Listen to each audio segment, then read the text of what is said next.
Hello दोस्तों, आप सभी का स्वागत है हमारे YouTube चैनल कविंदर भैया। तो आज हम पढ़ेंगे कक्षा 7 का महान व्यक्तित्व। पाठ पढ़ेंगे 25। पाठ का नाम है भारत के महान शिक्षाविद। हम इसको पढ़ेंगे और इसका प्रश्न उत्तर देखेंगे। तो चलिए पहले पढ़ते हैं हम। हमारे देश में समय समय पर अनेक विद्वान पैदा होते रहे हैं। इन विद्वानों ने ज्ञान के विविध क्षेत्रों में अनेक कार्य किए। सामाजिक तथा शिक्षा के क्षेत्र में भी अनेक मनीषियों ने अमूल्य योगदान दिया है। ऐसे ही शिक्षाविदों में पंडित मदन मोहन मालवीय तथा सर सैयद अहमद खां का नाम बड़े आदर के साथ लिया जाता है। चलिए सबसे हम पहले पढ़ेंगे पंडित मदन मोहन मालवीय के बारे में। ये रहे पंडित मदन मोहन मालवीय जी। चलिए पढ़ते हैं हम। पंडित मदन मोहन मालवीय। पंडित मदन मोहन मालवीय का जन्म 25 दिसंबर 1861 को इलाहाबाद में हुआ। इनके पिता ब्रिजनाथ मालवीय ने इनकी प्रारंभिक शिक्षा की व्यवस्था धर्म ज्ञानोपदेश पाठशाला में कराई। इसके बाद इन्हें विद्या धर्म प्रवर्धिनी में प्रवेश दिलाया गया। मदन मोहन अत्यंत मेधावी छात्र थे, अतः इन्हें शिक्षकों का भरपूर स्नेह मिला। इसी विद्यालय के शिक्षक देवकी नंदन जी की मालवीय व्यक्तित्व को निखारने में प्रमुख भूमिका रही। इन्हीं की प्रेरणा से वे एक कुशल वक्ता बने। चलिए पढ़ते हैं। इनका जन्म कब हुआ था? तो 25 दिसंबर 1861 को। कहाँ हुआ था? तो इलाहाबाद में। इनके पिताजी का नाम था ब्रिजनाथ मालवीय और इनकी प्रारंभिक शिक्षा कहाँ शुरू हुई थी? तो धर्म ज्ञानोपदेश पाठशाला में। चलिए आगे पढ़ते हैं। आगे दिया है मालवीय जी के घर की आर्थिक दशा अच्छी नहीं थी। इनके पिता बड़ी कठिनाई से इन्हें स्नातक तक शिक्षा दिला पाए। घर की दशा को देखते हुए मालवीय जी ने सरकारी हाई स्कूल में शिक्षक के पद पर कार्य करना आरंभ कर दिया। अपनी अद्भुत वक्तृता एवं शिक्षण शैली के कारण वे अच्छे एवं लोकप्रिय शिक्षक के रूप में विख्यात हो गए। मालवीय जी ने भारतीय समाज की गरीबी को समीप से देखा था। आरंभ से ही उनके मन में समाज सेवा की भावना भर गई थी। वे लोगों की सहायता विभिन्न प्रकार से करते थे। उनका दृढ़ मत था कि भारत की गरीबी तभी दूर हो सकती है जब यहाँ की जनता शिक्षित और प्रबुद्ध हो तथा उनका अपना शासन हो। मालवीय जी देशभक्ति को धर्म का ही एक अंग मानते थे। वे धार्मिक संकीर्णता एवं सांप्रदायिकता के घोर विरोधी थे। वे देश की प्रगति एवं उत्थान के लिए सर्वस्व त्याग एवं समर्पण की भावना के पोषक थे। सन 1902 में संयुक्त प्रांत उत्तर प्रदेश असेंबली के चुनाव में मालवीय जी सदस्य निर्वाचित हुए।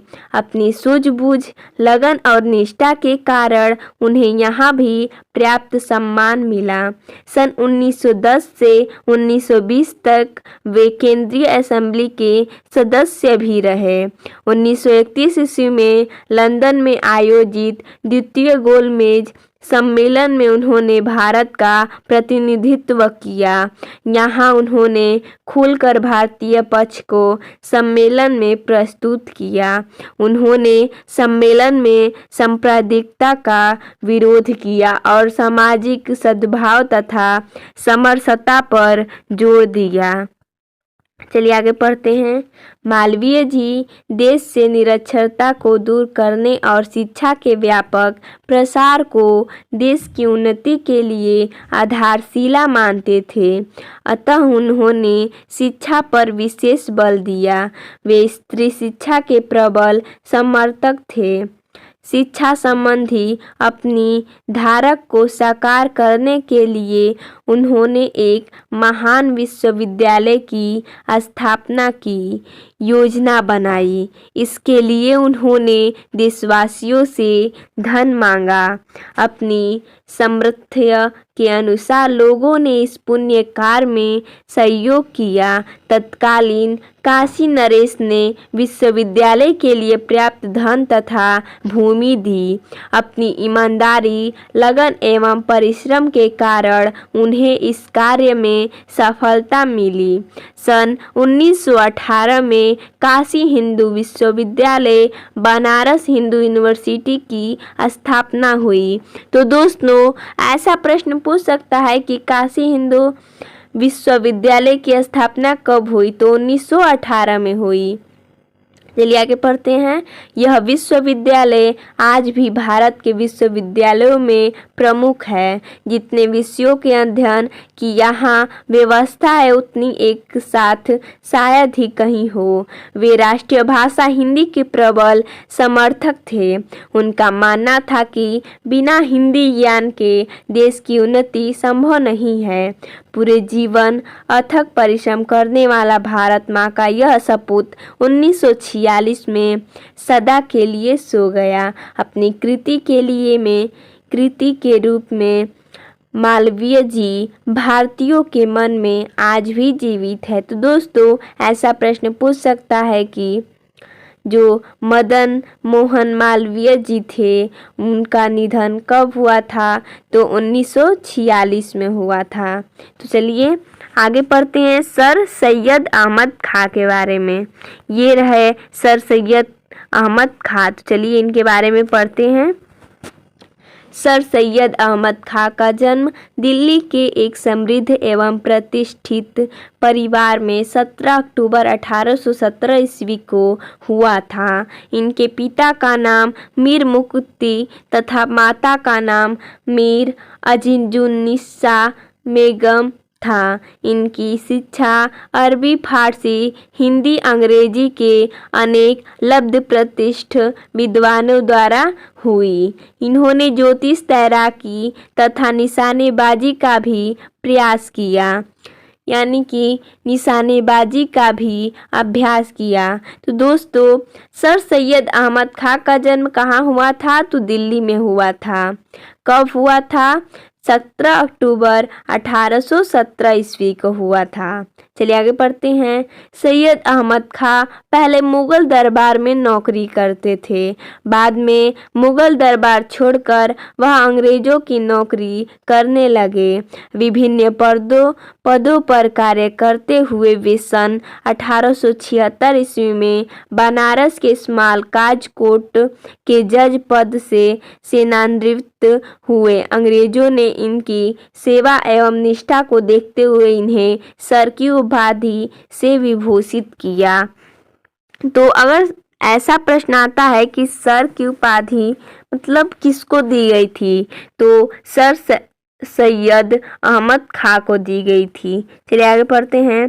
अहमद साहब मितव्ययी थे। वे अपने वेतन का अधिकांश भाग अपनी मां के पास भेज देते थे ताकि परिवार का खर्च चलता रहे। इन्होंने 1897 की प्रथम स्वतंत्रता संग्राम को पास से देखा था और इस पर एक पुस्तक असबाबे बगावते हिंद भारतीय विद्रोह के कारण लिखकर यह बताया कि इस विद्रोह के कारण क्या थे। उनकी दृष्टि में विद्रोह का मूल कारण भारतीयों को कानून बनाने से दूर रखना था। वे एक विचारक और चिंतक थे। उन्होंने देखा कि भारतीय मुस्लिम समाज दिशा निर्देश के अभाव में निरंतर पिछड़ता जा रहा है। वे इस्लाम धर्मानुयायियों में बौद्धिक चेतना प्रदान कर उन्हें नई दिशा देना चाहते थे। इसके लिए उन्होंने तहजीबुल एक लाख नामक पत्रिका निकाली। उनका कहना था कि धर्मशास्त्रीय ज्ञान के साथ साथ आधुनिक विषयों और विज्ञान का ज्ञान प्राप्त करना आवश्यक है। यही कारण था कि उन्होंने उस समय प्रचलित पारंपरिक शिक्षा नीति का विरोध किया। वे मानते थे कि शिक्षा का उद्देश्य छात्र की बौद्धिक चेतना को उजागर करना एवं उसके व्यक्तित्व का निखार करना है। शिक्षा के विकास के लिए सैयद अहमद खान ने अनेक संस्थाएं खोली। इनमें मुरादाबाद का एक फारसी मदरसा, scientific society Ghazipur, scientific society Aligarh आदि प्रमुख हैं। मुस्लिम समाज में आधुनिक शिक्षा को लोकप्रिय बनाने के लिए उन्होंने मोहम्मडन एजुकेशनल कॉन्फ्रेंस की भी स्थापना की। सन 1873 में एक अन्य समिति का गठन किया गया जिसका उद्देश्य अलीगढ़ में एक कॉलेज की स्थापना करना था। इस कॉलेज के लिए समाज के सभी वर्ग के लोगों ने चंदा दिया। इस प्रकार 1875 ईस्वी में मोहम्मदन एंग्लो ओरिएंटल कॉलेज की अलीगढ़ में स्थापना हुई। यही कॉलेज आगे चलकर अलीगढ़ मुस्लिम विश्वविद्यालय के नाम से विकसित हुआ। भारतीय समाज के लिए सैयद अहमद खां की यह अमूल्य देन है। मुक्ति विचारों, वैज्ञानिक दृष्टिकोण, सांप्रदायिक सौहार्द के कारण उनका सर्वत्र सम्मान होता था। अंग्रेज सरकार ने प्रसन्न होकर उन्हें night commander of star of India KCSI की उपाधि तथा एडिनबरा विश्वविद्यालय ने डॉक्टर ऑफ लॉ खिम्मनाद उपाधि से सम्मानित किया। 25 मार्च सन 1898 ईस्वी को इस शिक्षाविद का निधन हो गया। तो दोस्तों ऐसा प्रश्न पूछ सकता है कि जो सैयद अहमद खां जी थे इनका निधन कब हुआ था? तो 25 मार्च सन 1898 ईस्वी को हुआ था। चलिए हमने इसको पढ़ लिया और इसका हम प्रश्न उत्तर देखेंगे। तो चलिए पहला प्रश्न दिया है इसमें, मालवीय जी की आरंभिक शिक्षा कहाँ हुई? तो इसका उत्तर हो जाएगा मालवीय जी की आरंभिक शिक्षा धर्म ज्ञानोपदेश पाठशाला में प्रयाग में हुई। चलिए आगे देखते हैं 2 नंबर प्रश्न। 2 नंबर है, द्वितीय गोलमेज सम्मेलन में मालवीय जी ने किस बात का विरोध किया? तो इसका उत्तर हो जाएगा द्वितीय गोलमेज सम्मेलन में मालवीय जी ने सांप्रदायिकता का विरोध किया। चलिए चलते हैं 3 नंबर। 3 नंबर है, मालवीय जी ने शिक्षा के प्रसार के लिए क्या किया? तो इसका उत्तर हो जाएगा शिक्षा के प्रसार के लिए इन्होंने अनेक प्रयत्न किए। ये स्त्री शिक्षा के प्रबल समर्थक थे। ये शिक्षा को देश की उन्नति के लिए जरूरी समझते थे। लोगों से चंदा अथवा धन एकत्र करके इन्होंने सन 1918 ईस्वी में काशी हिंदू विश्वविद्यालय की स्थापना की। इसमें अनेक विषयों के अध्ययन की व्यवस्था है। चलिए चलते हैं 4 नंबर। 4 नंबर है, सर सैयद अहमद खां के अनुसार 1857 ईस्वी के विद्रोह का कारण क्या था? तो इसका उत्तर हो जाएगा सर सैयद खां के अनुसार 1857 ईस्वी के विद्रोह का मुख्य कारण भारतीयों को कानून बनाने से अलग रखना था। चलिए लेते हैं 5 नंबर। 5 नंबर प्रश्न है, मुस्लिम समाज के उत्थान के लिए सर सैयद अहमद खान ने कौन कौन से कार्य किए? तो इसका उत्तर हो जाएगा मुस्लिम समाज के उत्थान के लिए सर सैयद अहमद खान ने अनेक कार्य किए। उन्होंने मुस्लिमों में बौद्धिक चेतना जागृत करने के लिए तहजीबुल 1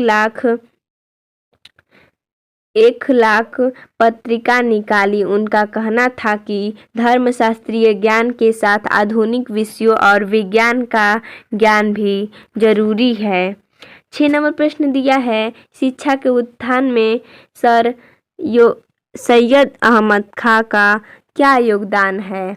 तो इसका उत्तर हो जाएगा शिक्षा के उत्थान में सर सैयद अहमद खां का बहुत योगदान है। उन्होंने इस कार्य के लिए अनेक संस्थाएं खोली जिनमें मुरादाबाद का फारसी का मदरसा और साइंटिफिक सोसाइटी गाजीपुर और अलीगढ़ मुख्य है। उन्होंने लोगों से चंदा अथवा धन मांगकर मोहम्मदन एंग्लो ओरिएंटल कॉलेज की स्थापना की, जो बाद में अलीगढ़ मुस्लिम विश्वविद्यालय कहलाया। चलिए लेते हैं 7 नंबर, रिक्त स्थानों की पूर्ति कीजिए। देखिए यहाँ पर हमने पूर्ति करके दिखाई। ये जो हमने नीले रंग का लिखा है, यहाँ पर खाली स्थान था, हमने उसमें भर दिया है। तो देखिए हमारा बुक में था कि मालवीय के व्यक्तित्व को निखारने में प्रमुख भूमिका रही। किसकी? तो शिक्षक देवकी नंदन की। किसकी? तो यहाँ पर भरा जाएगा शिक्षक देवकी नंदन की। आगे दिया है 6 नंबर, मालवीय जी का मानना था कि यहाँ पर खाली स्थान धर्म का ही एक अंग है। यहाँ पर भर देंगे देशभक्ति। मालवीय जी का मानना था कि देशभक्ति धर्म का ही एक अंग है। को नंबर दिया है, सैयद अहमद खां समझते थे कि समाज तब सुधर सकता है जब के क्षेत्र में नया दृष्टिकोण अपनाया जाए। तो यहाँ पर भरा जाएगा शिक्षा। सैयद अहमद खां समझते थे कि समाज तब सुधर जा सकता है जब शिक्षा के क्षेत्र में नया दृष्टिकोण अपनाया जाए। सैयद अहमद खां की भारत को सबसे बड़ी देन विश्वविद्यालय है मुस्लिम अलीगढ़, यानी कि अलीगढ़ मुस्लिम। यहाँ पर भरा जाएगा अलीगढ़ मुस्लिम। सैयद अहमद खां की भारत को सबसे बड़ी देन अलीगढ़ मुस्लिम विश्वविद्यालय है। तो दोस्तों आपको हमारा ये वीडियो कैसा लगा, आप हमें कमेंट करके ज़रूर बताइएगा। धन्यवाद दोस्तों।